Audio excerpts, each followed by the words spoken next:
എല്ലാവർക്കും സമാധാനം. പ്രിയപ്പെട്ട സഹോദരി സഹോദരന്മാരെ, ഇന്ന് നാം ചിന്തിക്കുവാൻ പോകുന്നത് ദുരുപദേശം എന്താണ്, നല്ല ഉപദേശം ഏതാണ്. 1 തിമോത്തി 6-ാം അധ്യായത്തിൻ്റെ 3-ാമത്തെ വാക്യത്തിൽ അവിടെ വിശുദ്ധ അപ്പോസ്തലനായ പൗലോസ് എഴുതിയിരിക്കുന്നു, നമ്മുടെ കർത്താവായ യേശുക്രിസ്തുവിൻ്റെ മധ്യവചനവും ഭക്തിക്കൊത്ത ഉപദേശവും. അപ്പോൾ നമ്മുടെ കർത്താവായ യേശുക്രിസ്തുവിൻ്റെ ഉപദേശമാണ്, അത് പദ്യവചനവും ഭക്തിക്കൊത്ത ഉപദേശവുമാണ്. അപ്പോൾ സത്യോപദേശം ഏതാണെന്നും ദുരുപദേശം ഏതാണെന്നും നമ്മൾ ഇന്ന് ഒന്ന് മനസ്സിലാക്കുവാനാണ് നമ്മൾ ആഗ്രഹിക്കുന്നത്. അതുകൊണ്ട് എന്താണ് കർത്താവായ യേശുക്രിസ്തു പറഞ്ഞത്? മത്തായി സുവിശേഷം 28-ാം അധ്യായം അതിൻ്റെ 16 മുതൽ നമ്മൾ വായിക്കുമ്പോൾ, സ്വർഗത്തിലും ഭൂമിയിലും സകല അധികാരവും എനിക്ക് നൽകപ്പെട്ടിരിക്കുന്നു. ആകയാൽ നിങ്ങൾ പുറപ്പെട്ട് പിതാവിൻ്റെയും പുത്രൻ്റെയും പരിശുദ്ധാത്മാവിൻ്റെ നാമത്തിൽ സ്നാനം കഴിപ്പിക്കണമെന്നാണ് അവിടെ എഴുതിയിരിക്കുന്നത്. ആ സ്നാനം കഴിപ്പിച്ചു വന്നവരെ ഞാൻ നിങ്ങളോട് കൽപ്പിച്ചതൊക്കെയും പ്രമാണിക്കുവാൻ തക്കവണ്ണം ഉപദേശിച്ചുകൊണ്ട് സകല ജാതികളും ചുറ്റായിക്കൊള്ളും. ഞാനോ ലോകാവസാനത്തോളം എല്ലാ നാളും നിങ്ങളോടുകൂടിയുണ്ട്. അപ്പോൾ അവിടെ വ്യക്തമായിട്ടും കർത്താവായ യേശുക്രിസ്തു പറഞ്ഞിരിക്കുന്നു, ഞാൻ നിങ്ങളോട് കൽപ്പിച്ചതാണ്, അല്ല വേറെ ആര് പറഞ്ഞതും അല്ല അവിടെ പറയേണ്ടത്. ഞാൻ നിങ്ങളോട് കൽപ്പിച്ചതൊക്കെയും പ്രമാണിക്കുവാൻ തക്കവണ്ണം ഉപദേശിച്ചുകൊണ്ട് സകല ജാതികളും ശിഷ്യരാക്കിക്കൊള്ളും. അല്ലേ? അപ്പോൾ കറക്റ്റ് പറയാനാണെങ്കിൽ സത്യോപദേശം ഏതാണ്? യേശുക്രിസ്തു പറഞ്ഞത്. അപ്പോസ്തലന്മാരെല്ലാവരും പറയുന്നുണ്ട്, ക്രിസ്തുവിൻ്റെ ഉപദേശത്തിൽ നിന്ന് അതിൽ കടന്നു പോകുന്ന ഒരു ദൈവമില്ല, ഉപദേശത്തിൽ നിലനിൽക്കുന്നത് പിതാവുണ്ട് പുത്രനുണ്ട്. അല്ലേ? അപ്പോൾ നമുക്കൊന്ന് ഇന്ന് അത് വളരെ ശരിയായ രീതിയിൽ നമുക്കൊന്ന് ചിന്തിക്കാൻ ഞാൻ ആഗ്രഹിക്കുകയാണ്. സ്തോത്രം.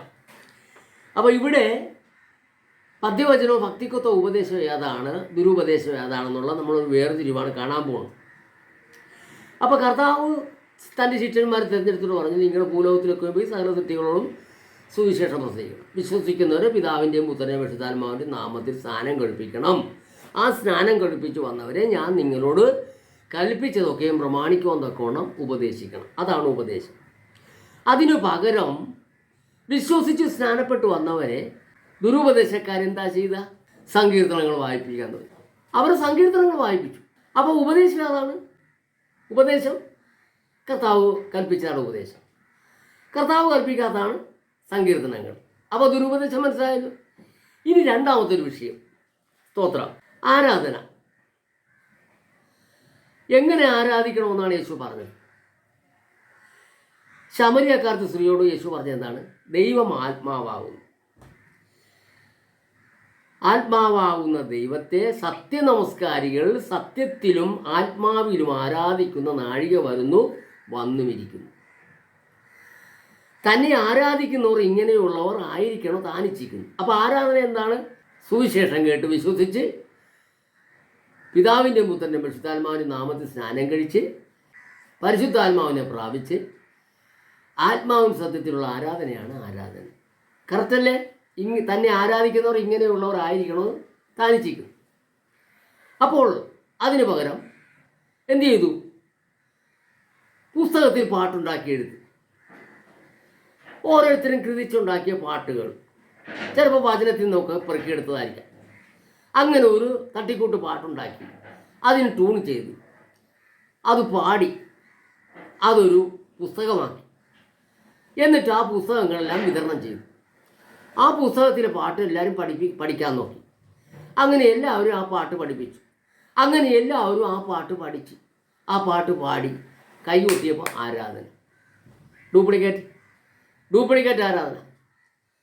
കർത്താവ് എന്ത് പറഞ്ഞു? നമ്മൾ എന്ത് ചെയ്തു? അപ്പോൾ നമ്മൾ ചെയ്തത് ദുരുപദേശമല്ലേ? അതാണ് വചനത്തിന് വിരുദ്ധമായ ഉപദേശം. പുസ്തകത്തിലെ പാട്ട് പാടുന്ന ആരാണ് ദുരുപദേശക്കാർ? ഇവിടെ എല്ലാവരും പറയുന്ന ഒരു സംഭവമുണ്ട്. ഒരു ബ്രദറൻ സഭക്കാരുണ്ട്, ഒരു യേശു നാമക്കാരെന്ന് പറയുന്നവരുണ്ട്, ഒരു യഹോവ സാക്ഷിക്കാരുണ്ട്. ഇത് 3 കൂട്ടരും ബന്ധക്കോസിൽ പെടാത്തതുകൊണ്ട് അവർ 2-3 കാര്യങ്ങൾ ഓരോ കാര്യത്തിൽ അവർ മാറ്റം വരുത്തിയത് കൊണ്ട് അവരാണ് ദുരുപദേശക്കാർ. പക്ഷെ നമ്മളോ, ലോകം മുഴുവൻ ബാക്കിയുള്ളത് IPCക്കാർ, ന്യൂ ഇന്ത്യക്കാർ, ചർച്ചോടുകാർ, ഷാരോങ്കാർ, ക്രിസ്ത്യൻ ഫെലോഷിപ്പ്, അങ്ങനെ ആയിരക്കണക്കിന് പേര് പറയുന്ന സംഘടനകൾ, ഇതെല്ലാം ശരിയാണെന്നാണ് എല്ലാവരുടെയും ധാരണ. പക്ഷേ ദുരുപദേശം ഏതാണെന്ന് വ്യക്തമായിട്ട് മനസ്സിലാക്കാൻ പറ്റും. അപ്പോൾ നമുക്ക് മനസ്സിലായല്ലോ, പുസ്തകത്തിലെ പാട്ട് മലയാളത്തിലാണ് അച്ചടിച്ചെങ്കിൽ മലയാളികൾക്ക് എല്ലാവർക്കും ആ പാട്ട് പാടി പഠിക്കാം. പക്ഷെ അപ്പോഴും പരിശുദ്ധാത്മാവിനെ പ്രാപിക്കാതിരിക്കുന്നില്ല. പരിശുദ്ധാത്മാവിനെ പ്രാപിക്കണമെന്നുള്ള ചിന്തയില്ല. കർത്താവ് ശിഷ്യന്മാരോട് പറഞ്ഞെന്താ? യേശു കർത്താവ് ശിഷ്യന്മാരെ 3.5 വർഷം പഠിപ്പിച്ചിട്ടോ അവർക്ക് പരിശുദ്ധാത്മാവിൻ്റെ ശക്തി വന്നിട്ടില്ല. അപ്പോൾ അവരോട് കർത്താവ് പറഞ്ഞെന്താണ്? നിങ്ങൾ എന്നോട് കേട്ട പിതാവിൻ്റെ വാഗ്ദത്തത്തിനായി കാത്തിരിക്കണം. പണ്ട് യോവേൽ പ്രവാചകൻ പ്രവചിച്ചിരുന്നു, അന്ത്യകാലത്ത് സകല ജഡത്തിനുമേൽ എൻ്റെ ആത്മാവിനെ പകരുമെന്ന് പറഞ്ഞിരുന്നു. ആ പ്രവചന നിവൃത്തിക്ക് വേണ്ടി എന്നോട് കേട്ട പിതാവിൻ്റെ വാഗ്ദത്തത്തിനായി പോയി കാത്തിരിക്കാൻ പറഞ്ഞു. അങ്ങനെ യേശു കർത്താവ് പറഞ്ഞതനുസരിച്ച് പോയി മർക്കോസിൻ്റെ മാളികയിൽ പോയിരുന്ന 120ഓളം വരുന്ന ഒരു സംഘത്തിന് അവരെല്ലാവരും ഇരുന്ന് കാത്തിരുന്നു. കർത്താവ് പറഞ്ഞത് കേട്ടു, കർത്താവ് പറഞ്ഞത് അനുസരിച്ചു. അങ്ങനെ അവർ പോയി കാത്തിരുന്നു. അവർക്ക് പരിശുദ്ധാത്മാവിൻ്റെ കൊടിയെ കാറ്റടിക്കുന്ന പോലെയും തീനാള ഇറങ്ങി വന്നു, എല്ലാവരും വ്യാപരിച്ചു. അവരെല്ലാവരും ആത്മാവിൽ ആരാധിച്ചു. ഇതല്ലേ സത്യം? ഇന്നും ആ പരിശുദ്ധാത്മാവ് ഈ ഭൂമിയിലുണ്ട്. സ്വർഗത്തിൽ നിന്നും ഇറങ്ങി വന്നിരിക്കുകയാണ് പരിശുദ്ധാത്മാവ്. പിതാവായ ദൈവമാണ് അയച്ചിരിക്കുന്നത്. അത് സകല ജനത്തിനുമേലും പകരാനാണ് പറഞ്ഞിരിക്കുന്നത്. പക്ഷേ ആവശ്യമുള്ളവർക്ക് തന്നെ കിട്ടത്തുള്ളൂ, ആവശ്യമില്ലാത്തവർക്ക് ലഭിക്കുന്നില്ല. അതിനെക്കുറിച്ച് കർത്താവ് എന്തെല്ലാം പറഞ്ഞിട്ടുണ്ട്? ഒരു മകൻ മുട്ട ചോദിച്ചാൽ പാമ്പിനെ കൊടുക്കുന്ന പിതാക്കന്മാർ വല്ലവരുണ്ടോ? അങ്ങനെ ദോഷികളായി നിങ്ങൾ നിങ്ങളുടെ മക്കൾക്ക് നല്ല ദാനങ്ങൾ കൊടുക്കുന്നെങ്കിൽ സ്വർഗസ്ഥനായ പിതാവ് എത്ര അധികം പരിശുദ്ധാത്മാവ് നൽകുന്ന ചോദിച്ചാൽ കിട്ടും. അതിരുന്ന് പ്രാപിക്കാൻ കഴിയുന്നില്ല. അതിന് പകരം ഡ്യൂപ്ലിക്കേറ്റ് പാട്ടുണ്ടാക്കിയെടുത്ത് ആ പാട്ട് പഠിപ്പിച്ചെടുത്ത് പാട്ട് പാടി കൈകൊട്ടുമ്പോൾ ആരാധനയായി. 2 വയസ്സുള്ള കുഞ്ഞ് കണ്ടുപഠിച്ചു.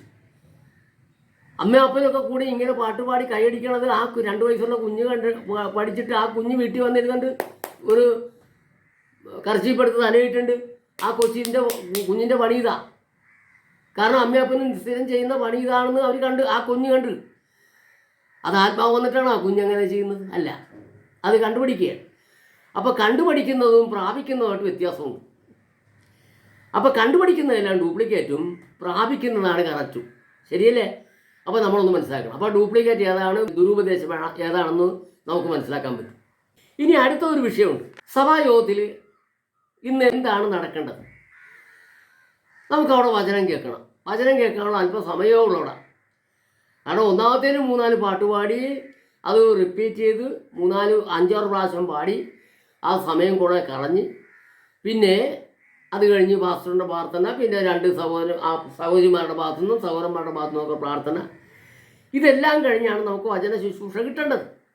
അപ്പോൾ യഥാർത്ഥത്തിൽ ആ സഭയിൽ ആരാണ് ശുശ്രൂഷിക്കേണ്ടത്? 1 കൊരിന്ത്യർ 12-ാം അധ്യായത്തിൻ്റെ 28-ാമത്തെ വാക്യത്തിൽ ഇങ്ങനെ പറയും, ദൈവം സഭയിൽ 1-ാമത് അപ്പോസ്തലൻ, 2-ാമത് പ്രവാചകൻ, 3-ാമത് ഉപദേഷ്ടാവ്. ഈ 3 പേർക്കാണ് വചന ശുശ്രൂഷ. ഇന്ന് നടക്കുന്നത് എന്താണ്? ഇന്ന് നടക്കുന്നത് ഈ 3-4 പാട്ട് പാടിയതിന് ശേഷം കിട്ടുന്ന അല്പസമയത്തിനുള്ളിൽ അവിടെ നടക്കുന്നത് എന്താ? സഹോദരിമാരുടെ ഭാഗത്തു നിന്നുള്ള സാക്ഷ്യം പറച്ചിൽ, സഹോദരന്മാരുടെ ഭാഗത്തു നിന്നുള്ള സാക്ഷ്യം പറച്ചിൽ. ഈ 2 ഭാഗത്തു നിന്നും 4-5 പേര് എഴുന്നേൽക്കുമ്പോൾ സമയം എന്തുമാത്രമായി. അപ്പോൾ സത്യത്തെങ്കിൽ അത് സഭായോഗം അലക്ഷ്യമാക്കിയ വചനപ്രകാരം വ്യവസ്ഥ പ്രകാരമുള്ള സാക്ഷ്യം പറച്ചിൽ എവിടെയാണ്? വെളിയിലാണ്. വെളിയിലാണ് സാക്ഷ്യം പറച്ചിൽ. നിങ്ങളെൻ്റെ സാക്ഷികളാകുമെന്ന് പറഞ്ഞത് കർത്താവായ യേശു പറഞ്ഞത്, അപ്പോസ്തലന്മാരോട് പറഞ്ഞത് വെളിയിലാണ്. 4 ഭിത്തിക്കുള്ളിലല്ല സാക്ഷി. സാക്ഷ്യം എന്ന് പറയുമ്പോൾ 2 തരത്തിലുണ്ട്. ഒന്ന്, നമ്മൾ ജീവിക്കുന്ന ജീവിത സാക്ഷി, ആ ജീവിത പശ്ചാത്തലം, അത് ദൈവത്തിന് മഹത്വമാകുന്ന രീതിയിൽ നമ്മൾ സാക്ഷ്യമുള്ളവരായിത്തീരണം. 2-ാമത്, നിങ്ങളെൻ്റെ സാക്ഷികളാകും കർത്താവായ യേശു ക്രിസ്തുവിൻ്റെ സുവിശേഷവുമായിട്ടുണ്ട്. ഇതാണ് സാക്ഷ്യം എന്ന് പറയുന്നത്.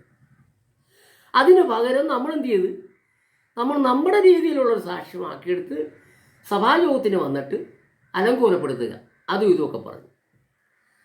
അപ്പോൾ ഏതാണ് ദുരുപദേശം? വ്യവസ്ഥ പ്രകാരം പറഞ്ഞതാണോ ഇതാണോ? ഇതാണ് ദുരുപദേശം. ഈ നമ്മുടെ സഭായോഗത്തിൽ നടക്കുന്നത്. മനസ്സിലാവുന്നുള്ളൂ? ഈ ദുരുപദേശം എന്താണെന്ന് നമുക്ക് മനസ്സിലാക്കാൻ വേണ്ടിയാണ്. അടുത്തായിട്ട് നമുക്കൊരു വിഷയം കൂടെ പറയാം. ഇന്ന് നമ്മുടെ സഭായോഗത്തിന് വരുമ്പോൾ അവിടെ നമ്മൾ എന്താ ചെയ്യുക? നമ്മുടെ കൂട്ടായ്മ നിലനിൽക്കുവാനും അതേപോലെ തന്നെ എന്തെങ്കിലും ഒരു ആവശ്യങ്ങൾ വന്നാൽ എന്തെങ്കിലും നമ്മുടെ ഒരു മുതൽക്കൂട്ടായിട്ട് നമുക്ക് ഉണ്ടാകണമല്ലോ, എന്തെങ്കിലും ഉണ്ടാകണമല്ലോ. യേശു കർത്താവിൻ്റെ കാലത്ത് പോലും പണസഞ്ചി ഉണ്ടായിരുന്നു. അപ്പോൾ നമ്മൾ ഒരു കൂട്ടായ്മ ആകുമ്പോൾ എന്തെങ്കിലും ഒരു ആവശ്യങ്ങളുണ്ടായാൽ പെട്ടെന്ന് ആൾക്കാരുടെ കയ്യിൽ നിന്ന് എടുക്കാൻ പറ്റിയില്ലെങ്കിൽ എന്തെങ്കിലും നമുക്കൊരു ശേഖരണം ആവശ്യമാണല്ലോ. അപ്പോൾ അങ്ങനെയെങ്കിൽ നമ്മൾ പുതിയ നിയമം അനുസരിച്ചിട്ട് എന്താണ് നമ്മൾ ചെയ്യുന്നത്?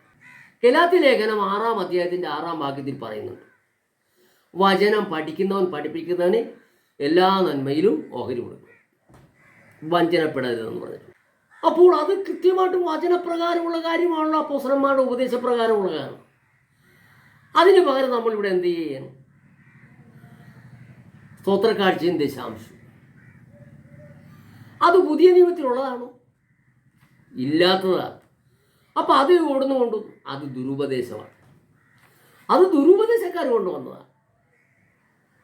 അപ്പം നമുക്ക് മനസ്സിലായല്ലോ, ശരിക്കും നമ്മളോട് പറഞ്ഞിരിക്കുന്ന കാര്യങ്ങൾ, പുതിയ നിയമസഭയോട് കർത്താവും അപ്പോസ്തലന്മാരും പറഞ്ഞിരിക്കുന്ന കാര്യങ്ങൾ എന്താണോ നമ്മൾ അതനുസരിച്ച് പോകുമ്പോഴാണ് നമ്മൾ പത്തിക്കൊത്ത ഉപദേശമായി മാറുന്നത്. അതിന് വിപരീതമായി നമ്മൾ ഏതെങ്കിലും തരത്തിൽ ചെയ്താൽ അത് ദുരുപദേശമാണ്. ഇന്ന് കത്തോലിക്ക സമുദായത്തിലുള്ള ആൾക്കാർ അവർക്കൊരു കുഞ്ഞിന് ജനിച്ചാൽ ഒരു 4-5 മാസം കഴിയുമ്പോഴത്തേക്ക് പള്ളിയിൽ കൊണ്ട് പേരിടുന്നു, ആനാമേളം തളിക്കുന്നു അച്ഛൻ. അവിടെയും ചോദിക്കുന്നുണ്ട്, നീ വിശ്വസിക്കുന്നുണ്ടോ എന്ന് ചോദിച്ചാൽ കുഞ്ഞിനൊരു പേര് വിട്ടിട്ട് ആ പേര് വിളിച്ച് ചോദിക്കുന്നുണ്ട്, കുഞ്ഞിനോട് ചോദിക്കുന്നുണ്ട്, നീ വിശ്വസിക്കുന്നോ യേശുവിനെ? അപ്പോൾ കൂടെ തലതൊട്ടപ്പൻ പറയുന്നു വിശ്വസിക്കുന്നു പറയും. അപ്പോൾ അത് ദുരുപദേശമാണ്, അത് ഉപദേശത്തിലുള്ളതല്ല. അതിൽ നിന്ന് നമ്മൾ ശക്തമായിട്ട് നമ്മൾ പറയുന്നു, വാദിക്കുന്നു അവരുമായിട്ട്. സ്നാനം എന്ന് പറയുന്നത് അതല്ല. സ്നാനം എന്ന് പറയുന്നത് കർത്താവ് കാണിച്ച മാതൃക പ്രകാരമുള്ള സ്നാനമെന്ന് നമ്മൾ പറയുന്നു. ശരിയാ, അങ്ങനെയെങ്കിൽ ഇത് തെറ്റല്ലേ? വചനം പഠിക്കുന്നവൻ പഠിപ്പിക്കുന്നവനെ എല്ലാ നന്മയിലും ഓഹരി കൊടുക്കണമെന്ന് അപ്പോസ്തലന്മാരുടെ ഉപദേശത്തിൽ എഴുതിയിരിക്കുമ്പോൾ നമ്മൾ അത് ചെയ്യാതെ കണ്ട് നമ്മൾ സ്തോത്രക്കാഴ്ചയും ദശാംശവും എടുക്കുന്നത് തെറ്റല്ലേ?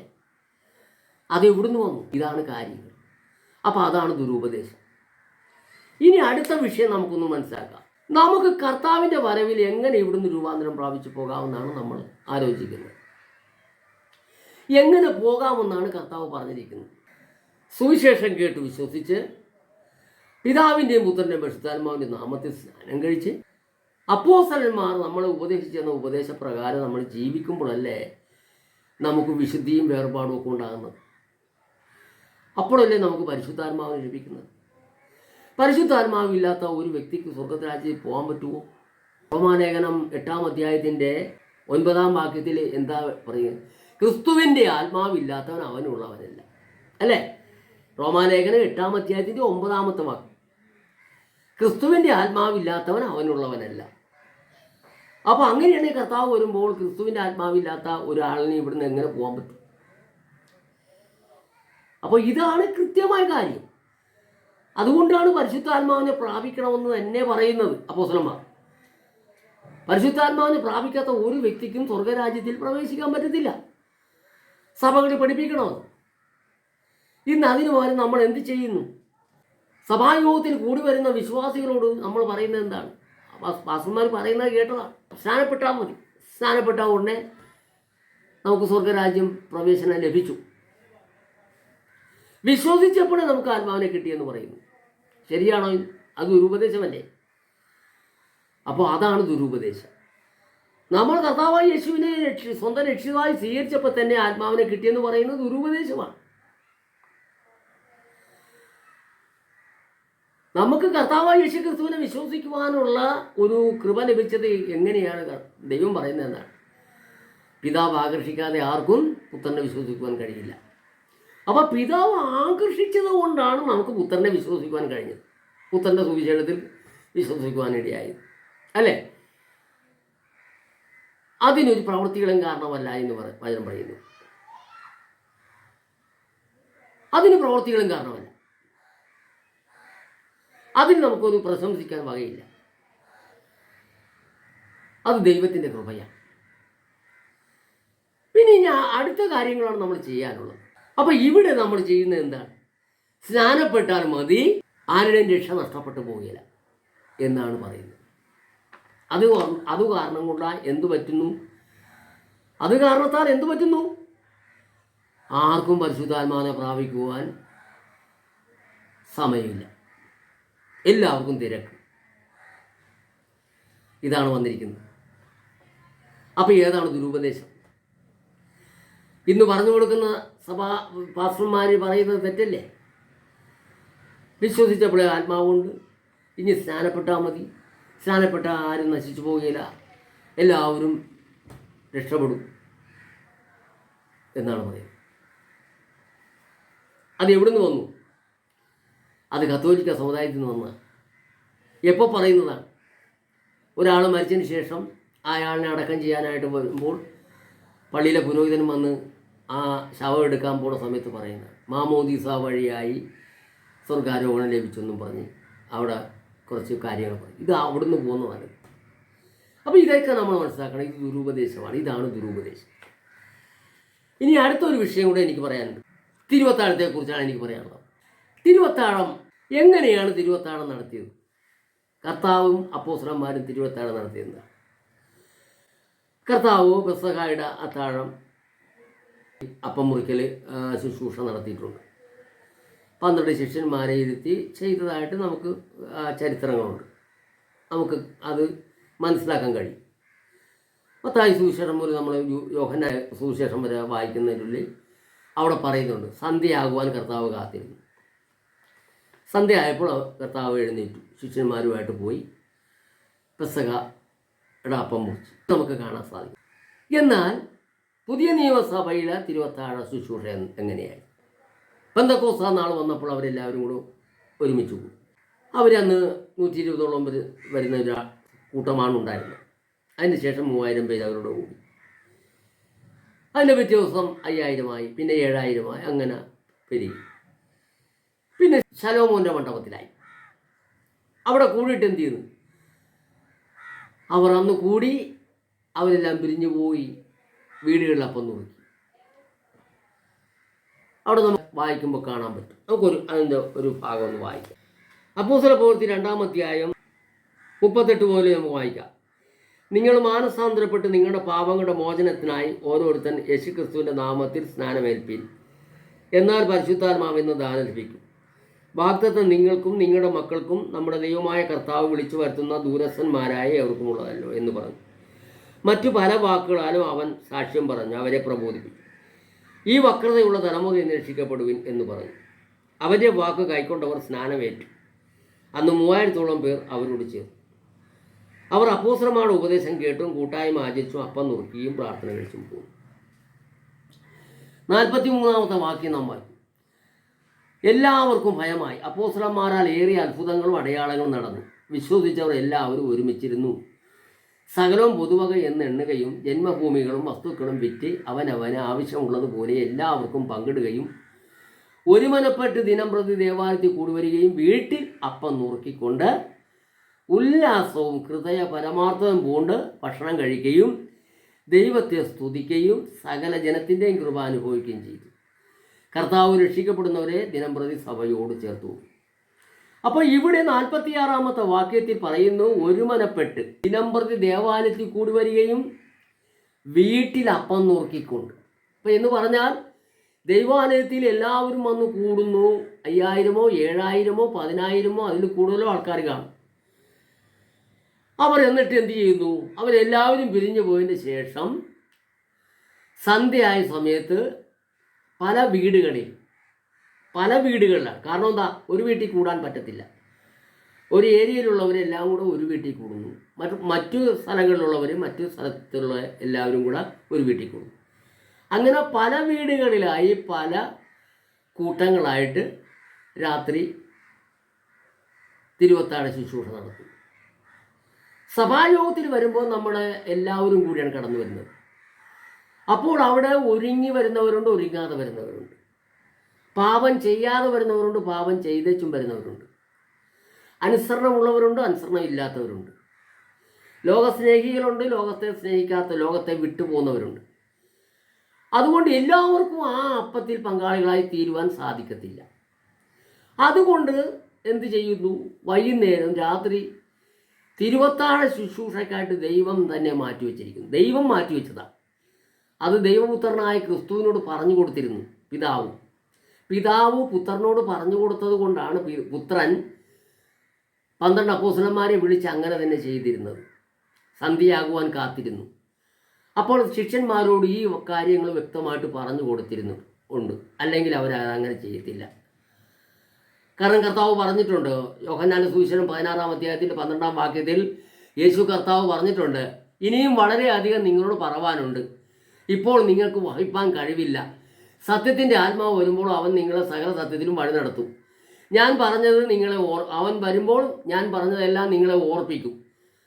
ഞാൻ പറയാനുള്ളത് അവൻ എന്നിൽ നിന്നെടുത്ത് നിങ്ങളെ അറിയിക്കുന്നതുകൊണ്ട് എന്നെ മഹത്വപ്പെടും. അപ്പോൾ കർത്താവ് പറഞ്ഞു കൊടുത്ത കാര്യങ്ങളെല്ലാം പരിശുദ്ധാത്മാവ് വന്നപ്പോൾ ഇവരെ ഓർപ്പിച്ചു.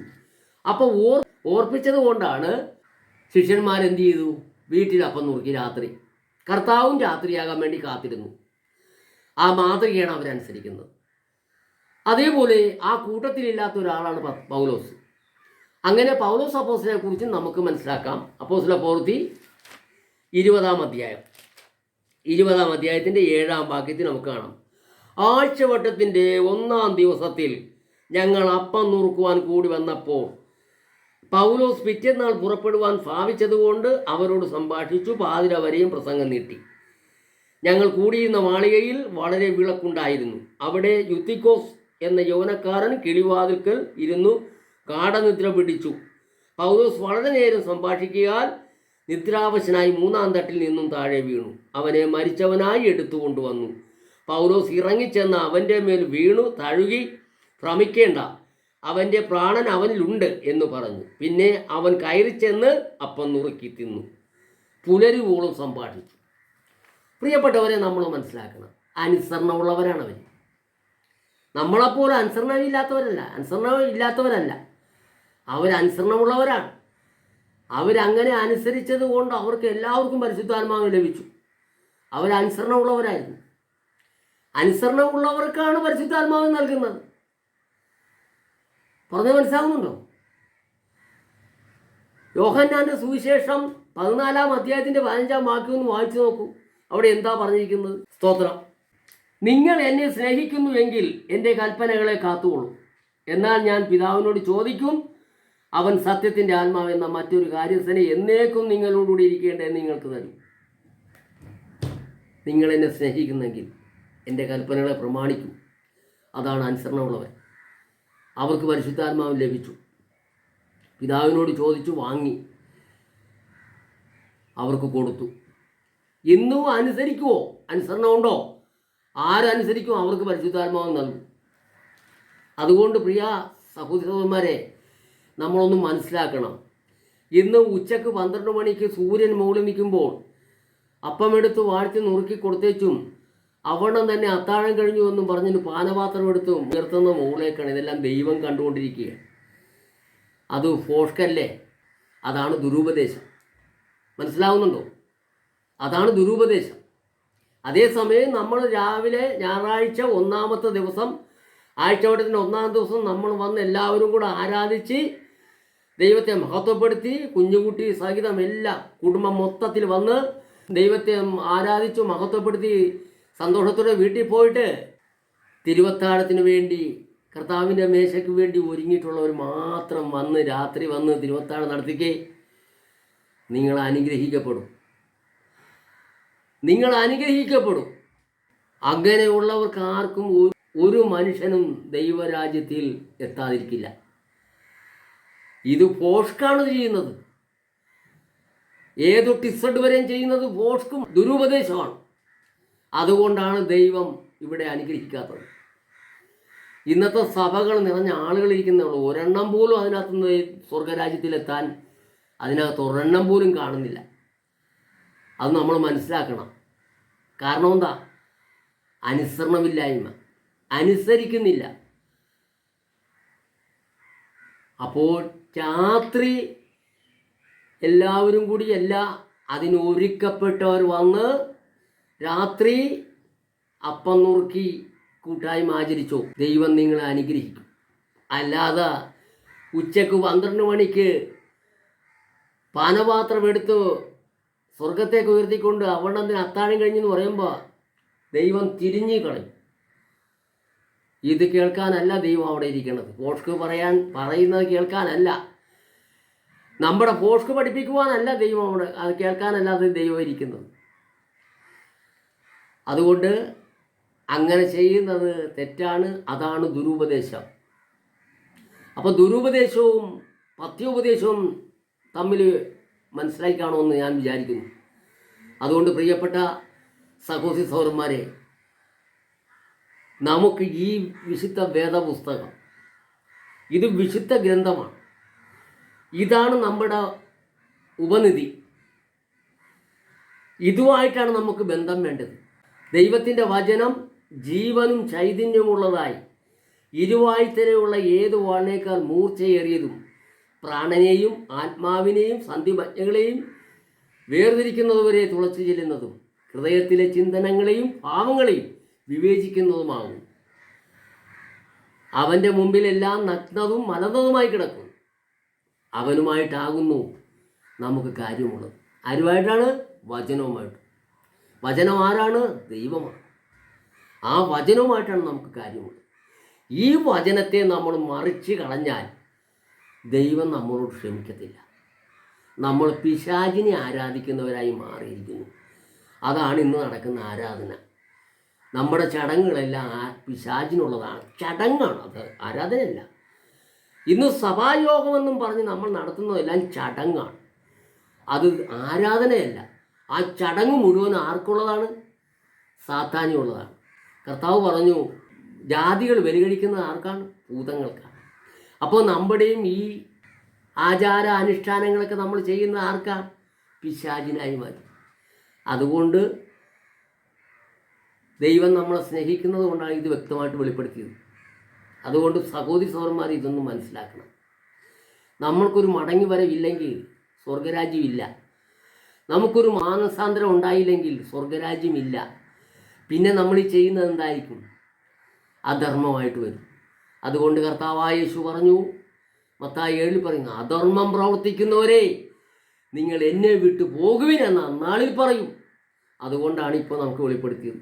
അതുകൊണ്ട് ഇത് കേട്ട് കർത്താവിൻ്റെ മുമ്പിൽ, പിതാവായ ദൈവത്തിൻ്റെ മുമ്പിൽ, പരിശുദ്ധാത്മാവിൻ്റെ മുമ്പിൽ നമ്മൾ സാഷ്ടാംഗം വീണ് തെറ്റുപറ്റിപ്പോയി ക്ഷമിക്കണം, ഞങ്ങളിനി ആദ്യം മുതൽ ശരിയായ രീതിയിൽ ചെയ്യാമെന്ന് പറഞ്ഞ് നമുക്ക് മുന്നോട്ട് പോകാമെന്നല്ലാതെ കണ്ട് മറ്റൊരു വഴിയില്ല. അതുകൊണ്ട് ചെയ്യാമെങ്കിൽ ചെയ്തോ. ഒരു മടങ്ങി വരവ് അത്യാവശ്യമാണ്.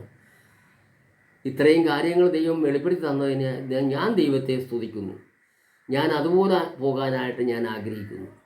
അതുകൊണ്ട് നിങ്ങളും അങ്ങനെ തന്നെ ആകണമെന്ന് തന്നെ ഞാൻ ആഗ്രഹിച്ചുകൊണ്ട് ഞാൻ നിങ്ങൾക്ക് വേണ്ടി അപേക്ഷിക്കുന്നു. നിങ്ങളുടെ ഒരു സഹോദരൻ എന്ന നിലയിൽ ഇത് സ്വീകരിച്ച് നമുക്ക് ഒരുമിച്ച് ഈ തന്നിരിക്കുന്ന ഉപദേശപ്രകാരം മുന്നോട്ട് പോകാം എന്ന് പറഞ്ഞുകൊണ്ട് ഞാൻ എൻ്റെ വാക്കുകൾ ചുരുക്കാവർക്കും കർത്താവായ യേശു ക്രിസ്തുവിൻ്റെ നാമത്തിൽ വന്ദനം പറഞ്ഞുകൊണ്ട് ഞാൻ നിർത്തുന്നു. ദൈവം നിങ്ങളെല്ലാവരെയും അനുഗ്രഹിക്കട്ടെ.